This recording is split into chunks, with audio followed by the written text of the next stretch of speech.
Oh, and welcome back to Pac-Man World Repack with me, Matthew Caddis, aka Pookie. So, we are doing the last regular level crazy cannonade. It's cannonade. But yeah, this one really tests our patience with the cannons, as we will see. But for now, yeah, there are lots of them. And also a lot more doors and bottomless pits. Yes, seriously. So, yeah. Here is where the butt bounce really comes into its own here. Certainly in certain areas. Maybe not here. You could use it here, but it's not necessary. Another thing about the parrots, they come swooping in. Seriously. There's a load of ghosts here. Each one having their own motif, actually, which I do like. It was also the case in the original PS1 game as well. Anyway, that being said, what we have to do here, well, firstly is eat the ghosts, weirdly enough, because Pac-Man is so bloody well huge in this area, seriously, it makes the his maneuverability is actually better here, seriously. If there was anything that was a bit janky in the PS1 release, it was that, because Pac-Man behaved like he did in the original 1980s arcade game, of course. So, yeah. But with Pac-Man pretty much going big here, I'm guessing the game decided to borrow from the Mega Mushroom, and although it was in another video game, but never mind that. Let's go up here and take this elevator to the left after going to the right on the last one. So with this one, we have to time it well with the cannons coming towards us. So yeah, it is a thing. And over here we have a melon. So there was a door earlier. I don't know if it were earlier or later. So there was a door though with a melon on top of it. I think, yeah, it wasn't earlier. So pounding this switch will give us, seems to be I don't know, is that cherry or, I can't tell. Some sort of red fruit. Of course, the fruit were a thing in the original Pac-Man. So yeah, most definitely a thing here. So let's see, that looks like an apple. Yeah. Okay, so that will give us a thing. These automated segments weren't a thing in the original Pac-Man world. I'll say that now. So yeah, but here they are. That's not the only addition with Pac-Man here, because the bell ringing is a nice touch. I will give the developers that. Was it Now Soft? I think it was Now Soft. So I won't say Never Soft, because they developed the Tony Hawk games on the PS1, and are genuinely affiliated with Activision, of course. Activision being now the now the owner of the Crash Bandicoot games, but also now owned by Microsoft. But never mind that. We can't actually ground pound our way up there, which is a shame, because it looks like that's what those boxes are for, but obviously not. I'm guessing they're not. But down here is another one with the peach we need. Seriously. I'm still missing the P in Pac-Man's name, but yeah, I'm getting the same problem I was doing with New Super Lucky's Tale here with Pac-Man. And this game's much older than New Super Lucky's Tale. But never mind, I'll somehow get through this. Okay, so that's what the boxes were for, to get the power pellet in order to eat the ghosts. So yeah, another thing I've noticed, you may have noticed at the beginning of the game, that's Inky, Blinky, Pinky, and Clyde, the ghosts that chased you through the mazes, actually kidnapped Pac-Man's family. That is not the case in the PS1 version.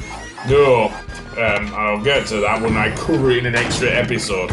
Because as I say, I have done some of the PS1 game, only as far as like King Galaxian, who's the boss of the third world. King Galaxian was a pain in the ass. I just couldn't do it. For one major thing, button mashing. Seriously. Yeah, you'd think it might have been Anubis Rex, the second boss, but no. Anubis Rex was tough, but oh boy, King Galaxian in the original version, I could not do it without hurting my hand. Seriously. Anyway, that being said, let's go through here and then head to the right. Now, as you saw, you have to use the platforms to get across. Now, this is fairly easy, it isn't too hard. Although with the book bounce, it might be a bit hard for first-time players. So yeah. So let's get over there. There is another thing there. So let's get past you annoying buccaneer. And for the Pac-Man tokens, well, we'll see. I'm not going to mention it now. And an automatic metal dot, which is good because there are metal pirates here. Seriously, they're all skeletal. Seriously. I believe the metal dot does actually respawn here. I could be wrong here, but let's see. But firstly, I want to go down here and get those pellets and maybe the ghosts. Also, there's an arcade token needed to get to the maze. We'll get to that. But let's take the lower route and get the power pellets and eat the ghosts. I am not going to the checkpoint just yet because I do want to explore. True, Pac-Man World in both versions is a linear game. Both the original PS1 and the remake. But, yeah, fairly decent remake anyway. I'll rev roll to the other side and hit my head against the wall. Of course, classic. I mean, I've done that in the PS1 version. Why not continue here? Okay, so I don't have the fruit for that either. What the hell, man? Okay, ground pound and book bounce, whatever. I'll get up here and try and open the door and get the M. I might well just get it off screen. I think I will get it off screen because that'll be a bit easier for me than just doing what I'm doing here. Seriously. But never mind, we have a mobile cannon. Of course we do. Of course we bloody well do, because gaming is gaming, am I right? And some more health. Again, first thing, Pac-Man has, let's see, 1, 2, 3, 4 units of health for each life. As I say, it's very easy to actually get lives, so, yeah, especially with both the bonus stages from getting all of Pac-Man's name and the mazes and whatnot, so, yeah, it is fairly easy to do that. And it's still quite a fun game. Oh, the original PS1 release was a good game as well. So let's see, okay, it's slightly different. First of all, we are not swimming here, and secondly, we are dealing with a couple of parrots in addition to Inky, Blinky, Pinky, and Clyde. Sorry, that's a bit hard to say. Unlike with the ghosts, you cannot defeat them even with the power pellets. With the parrots, not the ghosts. Also, you can chain it as much as you can. Just be wary that the ghosts do come back, just like in the classic Pac-Man game. So yeah, but you can do it if you're a much better player than me, which definitely are some. Anyway, that being said, let's go through here and get ourselves killed by one of the ghosts. Anyway, let's continue, and if anything, dare I say the ghosts are actually smarter in Pac-Man World Repack? Seriously, their maneuverability is actually much better. Seriously, I remember playing the PS1 version of Pac-Man World, and they weren't always this reactive. They are actually behaving like a team that has been pretty much told by Talkman to take down Pac-Man. It's just a shame it's only in the mazes. In the main levels, isn't there? We're not even dealing with Inky, Blinky, Pinky, and Clyde. Oh no. So, let's avoid those and head up here and, well, avoid those things there, but never mind. Okay, so there's another power pellet. Again, if there's anything weird with the giant Pac-Man, which I'm not sure I mentioned, but yeah, he fits the entire platform. Now for that, you can easily defeat regular enemies. It is like the Mega Mushroom from New Super Mario Bros. And maybe also, for that matter, because this is a 3D game, Super Mario 3D World. Seriously. And also, a full Pac-Man is pretty much an extra life. A one-up, if you will. So yes, and given how powerful Pac-Man's jump is in Repack, it's actually easier to go a bit higher when you don't need to butt bounce, which honestly I am actually saying here, but yeah. But anyway, that being said, we have some health there, a lemon, and some. Oh, that was a power pellet, apparently. Fair enough. Leave up the ghosties, and let's go through that door and see what is behind said door. So yeah, and it is the A. So I'm only missing the P in Pac-Man's there, but never mind.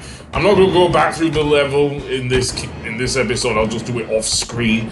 I'll just have to show off the bonus stage later if I want to. Unlike with the mazes, it's the same for each. Is the same for each level in each world, but different for each world, as we'll see. But that being said, okay, we see some more goodies up there. Though I may well have to defeat a few enemies to get past them, and then just have Pac-Man eat his way upwards. And yeah. But never mind, let's head to the right, and there are actually an abundance of checkpoints here. But head to the right.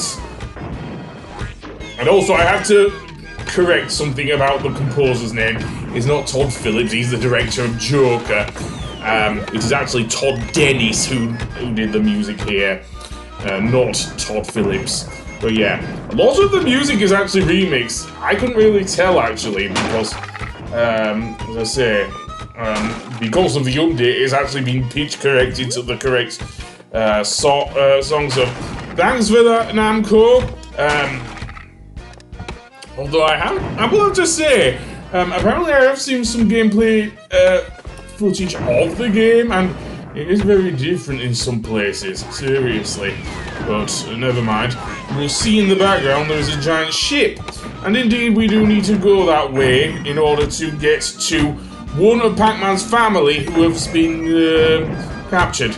Now I'm going about this all wrong. I am not supposed to bounce my way upwards with the butt bounce. Indeed, what you're supposed to do is use the elevator that is located between the cannons. I mean, I don't know if it's actually possible to get up there. I don't think it is because of how each of the compartments actually open, and Pac-Man's butt bounce does not bounce you that high.